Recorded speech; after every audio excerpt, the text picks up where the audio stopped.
नमस्कार दोस्तों, मैं हूं सागर और आप सभी का बहुत बहुत स्वागत है आज के अपने इस वीडियो में। आज के इस वीडियो में हम बात करने वाले हैं अगले हफ्ते के स्टॉक मार्केट के इंपॉर्टेंट ट्रिगर्स और खबरों के बारे में कि कौन से ऐसे क्यूज है जो कि अगले हफ्ते पूरे बाजार को प्रभावित करते हुए दिखाई देंगे।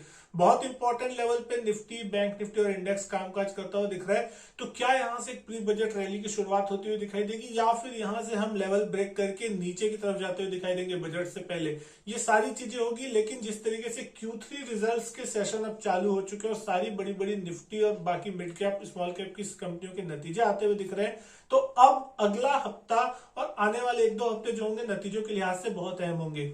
तो बात करेंगे 5 ऐसे इंपॉर्टेंट ट्रिगर्स की जो कि अगले हफ्ते मार्केट को इंपैक्ट करते हुए दिखाई देंगे।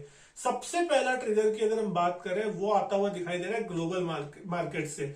ग्लोबल मार्केट्स कहीं ना कहीं जो है आपको पिछले कुछ दिन से देखने को मिलेंगे हल्के पॉजिटिव रुझान के साथ कामकाज करें। फ्राइडे की सेशन की भी बात करें, अमेरिकी मार्केट्स बहुत ही ज्यादा पॉजिटिविटी के साथ क्लोज होते हुए दिखाई दिए, जहां पे एक वक्त डाउ फ्यूचर्स जो है नेगेटिव कारोबार कर रहे थे खुलने से पहले, लेकिन जो क्लोजिंग है वो एक अच्छी आती हुई दिखाई दी।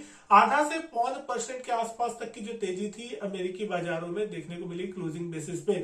सोमवार को अमेरिकी मार्केट बंद है, लेकिन अगर हम बात करें फ्राइडे सेशन में यूरोपियन मार्केट्स की भी, यूरोपियन मार्केट्स भी आधा से 1% तक की तेजी के साथ बंद होते हुए दिखाई दिए। तो सोमवार के लिए जो मार्केट के लिए, इंडियन मार्केट के लिए क्यूज है वो पॉजिटिव है ग्लोबल मार्केट्स के लिए। लेकिन दूसरा जो बड़ा कंसर्न निकल के आता हुआ दिख रहा है वो है आपके लिए एफआईएस के डेटा। एफआईएस के डेटा कहीं ना कहीं एक नेगेटिविटी की तरफ इशारा कर रहा है। लगातार जो सेलिंग है पिछले कुछ दिनों से या कुछ महीनों से भी अगर हम बात करें तो एफआईएस लगातार सेलिंग करते हुए दिखाई दे रहे हैं। इस महीने के अगर नंबर की बात करें जनवरी में, अभी तक 17,400 करोड़ के आसपास का माल जो है वो ऑलमोस्ट एफआईएस बेच चुके हैं। और फ्राइडे के सेशन में भी देखें तो 2422 करोड़ की सेलिंग का नंबर जो था वो एफआईएस की तरफ से आता हुआ दिखाई दिया। तो देखना होगा कि क्या एफआईएस की सेलिंग अगले हफ्ते रुकती है नतीजों के बाद या फिर इनकी सेलिंग इसी तरीके से चालू रहती है। लेकिन डीआईएस की अगर हम बात करें, डोमेस्टिक इन्वेस्टर इंडिया में एक अच्छी खासी सपोर्ट और बाइंग करते हुए दिख रहे हैं। 12,800 करोड़ के आसपास की बाइंग जो है इस महीने डीआईएस ने की है। फ्राइडे सेशन में बात करें 1953 करोड़ की बाइंग डीआईएस करते हुए दिखाई दे। तो कहने का एफआईएस की सेलिंग चल रही है, डीआईएस नीचे के लेवल पे बाइंग करने की कोशिश कर रहे हैं। तो अब देखना होगा कि आप बजट से पहले एफआईएस का मूड पॉजिटिव होता है, नहीं होता है, या फिर वो इसी तरीके से पैसा निकालते रहेंगे। लेकिन तीसरा जो सबसे इंपॉर्टेंट ट्रिगर होगा अगले हफ्ते के लिए वो है क्वार्टरली अर्निंग्स का। यानी कि क्वार्टरली अर्निंग्स जो है वो अब फुल फ्लेज में चालू होती हुई दिखाई देगी। वीकेंड में जो नतीजे आए विप्रो के और एचडीएफसी बैंक के, डी मार्ट के, इसके ऊपर रिएक्शन आता हुआ दिखाई देगा। सोमवार को एचडीएफसी बैंक के नतीजे अच्छे आते हुए दिखाई दिए, विप्रो और डी मार्ट के नतीजे भी जो थे वो मिक्स थे, तो उसके ऊपर भी रिएक्शन आपको बाजार में देखने को मिलेगा। और अगले हफ्ते की बात करें तो बड़े कंपनियों में लगभग IndusInd bank, Asian paints, Hindustan Unilever, JSW steel, Reliance, ICICI bank, Kotak Mahindra bank, SBI life, HDFC life, UltraTech, ये निफ्टी के वो कुछ बड़े नाम हैं जो नतीजे पेश करते हुए दिखाई देंगे। लेकिन इसके साथ ही साथ बहुत से स्मॉल कैप और मिड कैप की कंपनियां हैं जो कि अगले हफ्ते अपने क्वार्टरली अर्निंग्स पेश करती हुई दिखाई देगी। तो अगला हफ्ता बहुत ही बड़ा एक्शन पैक्ड होने वाला है नतीजों के लिहाज से भी और इंडेक्स के लिहाज से। और ये सारी कंपनियां जो है मार्केट को एक डायरेक्शनल मूव देती हुई दिखाई दे सकती है, क्योंकि इनका वेटेज जो है निफ्टी में बहुत ज्यादा है।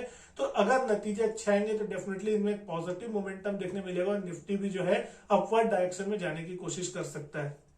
चौथे नंबर पे अगर हम बात कर रहे हैं तो आपके लिए जो सबसे इंपॉर्टेंट डेटा होता हुआ दिखाई दे रहा है वो है ऑयल प्राइसेस, रुपीज और डॉलर इंडेक्स। डॉलर इंडेक्स को अगर हम देखें तो पिछले कुछ दिनों में अच्छे से नीचे आता हुआ दिखाई दिया, थोड़ा कमजोर होता हुआ दिखाई दिया। उसका सीधा फायदा जो है रुपीज को होता हुआ दिखाई दिया। रुपया भी जो है वो आपका थोड़ा मजबूत होता हुआ दिखाई दे रहा है।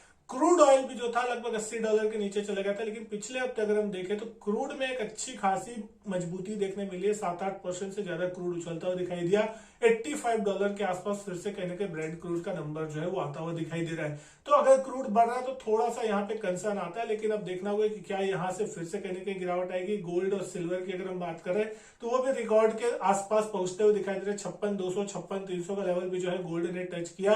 तो ऐतिहासिक लेवल जो है रुपीज के टर्म में अगर हम देख रहे हैं तो गोल्ड पहुंचता हुआ दिखाई दे रहा है। तो ये सारी चीजें जो है वो भी थोड़ा ना थोड़ा कंसर्न और रिसेशन के जो संकेत है वो देखने को मिल रहा है। आने वाले कुछ हफ्तों में ही अगर हम बात करें 31 जनवरी और 1 फरवरी को, तो फेड की मीटिंग है एफओएमसी की, और फिर से वहां आपको एक रेट हाइक देखने को मिल सकती है। कहीं ना कहीं बेंचमार्क रेट जो है वो 5.5% के आसपास फेड जो है पहुंचा सकता है। तो उसका क्या प्रेशर बनता हुआ दिखाई देगा, क्योंकि उस टाइम आपके इंडियन मार्केट के अगर क्यूज की बात करेंगे तो बजट आता हुआ दिखाई देगा, तो मार्केट उसको देखेंगे डेफिनेटली, और ग्लोबल मार्केट की भी जो न्यूज रहेगी वो थोड़ी बहुत आपको हावी देखने मिलेगी। रुपया मजबूत होता हुआ दिखाई दे रहा है, वो एक पॉजिटिव संकेत है इंडियन मार्केट्स के लिए। लेकिन अगले बड़े ट्रिगर की अगर हम बात कर रहे हैं, तो आपके लिए जो सबसे इंपॉर्टेंट डेटा होगा वो है निफ्टी का।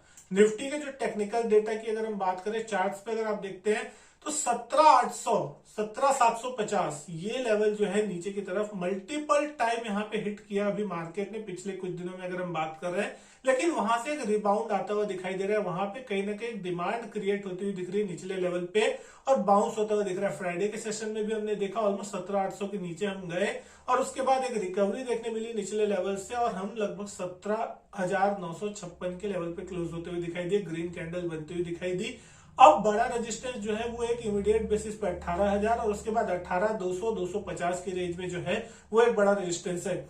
अगर निफ्टी किन्हीं कारणों से 18,200 18,250 का लेवल निकाल लेता है, तो कहीं ना कहीं बजट से पहले एक बार फिर से हम कहीं ना कहीं 18,400 18,500 के रेंज के टूवर्ड्स जाने की कोशिश कर सकते हैं, और ये एक पॉजिटिव मोमेंटम होने की कोशिश हो सकती है। यहाँ पे एक स्ट्रिक्ट स्टॉप लॉस लेवल होगा 17,800 का, कि अगर 17,800 के नीचे जाके निफ्टी अब क्लोज होने की कोशिश करता है, तो फिर कहीं ना कहीं वहां पे गिरावट गहरा सकती है, क्योंकि मल्टीपल टाइम वहां सपोर्ट लिया तो बहुत से लोगों की वहां पोजीशन है, और वो लेवल जब टूटेगा तो आपके बहुत से लोगों के स्टॉप लॉस ट्रिगर होंगे, और उसके बाद आपको मार्केट में फॉल देखने को मिल सकता है। लेकिन जिस तरीके के फ्राइडे के सेशन में एक रिबाउंड नीचे से आता हुआ दिखाई दिया, बहुत ही इंपॉर्टेंट ऑप्शन चेन पे डेटा बनते हुए दिखाई दे, तो टेक्निकल डेटा की भी अगर हम बात कर रहे हैं, 17,900 फ्राइडे के सेशन में ऑप्शन चेन डेटा के हिसाब से हाईएस्ट ओपन इंटरेस्ट पुट और कॉल दोनों में उसी लेवल पे बना हुआ है। 17,900 के लेवल पे लगभग 80 लाख शेयरों के आसपास का ओपन इंटरेस्ट है। 40 लाख शेयर नए जुड़ते हुए दिखाई दिए, तो पुट राइटिंग अच्छी खासी होती हुई दिखाई दी। ये माना जा सकता है कि 17,900 का लेवल उस दिन के लिए बहुत स्ट्रॉन्ग सपोर्ट बनता हुआ दिखाई दे रहा है। हम क्लोज हुए 17,956 के लेवल पे। कॉल पे भी अगर आप देख रहे हैं 59-60 लाख शेयरों के आसपास का ओपन इंटरेस्ट टोटल बना हुआ है, तो वो एक हाईएस्ट ओपन इंटरेस्ट है। कॉल साइड में अगर हम उसके बाद बात कर रहे हैं, तो 18,000 के कॉल पे ऑलमोस्ट 54 लाख का ओपन इंटरेस्ट बना हुआ है, और उसके बाद सीधा 18,200 के लेवल पे 48 लाख शेयरों का ओपन इंटरेस्ट बना है। तो कॉल में 18,200 एक बड़ा रेजिस्टेंस है ऊपर की तरफ, जब तक वो पार नहीं होगा तब तक आपको एक फ्रेश तेजी जो है वो देखने को नहीं मिलेगी। लेकिन सपोर्ट साइड में हम बात करें 17,900 17,800 के लेवल पे भी लगभग पुट साइड में 62 लाख शेयरों का ओपन इंटरेस्ट बना है, तो 17,800 भी एक अच्छा ओपन इंटरेस्ट का काम होगा। और अगर निफ्टी एक बार 18,000 के ऊपर कामकाज करना चालू होगा, तो आपको 18,000 के पुट पे भी एक जबरदस्त राइटिंग देखने मिलेगी, और एक स्ट्रॉन्ग बेस बनना चालू होगा। 17,900 18,000 के कॉल राइटर्स जो हैं, फिर उनको कहीं ना कहीं अगर उनकी पोजीशन फंसती हुई दिखाई देगी, तो वहां पे शॉर्ट कवरिंग भी आती हुई दिखाई देगी, और उसके बाद आपको एक अच्छे अपमूव भी बनते हुए दिख सकते हैं। कि 17,800 का लेवल टूटता है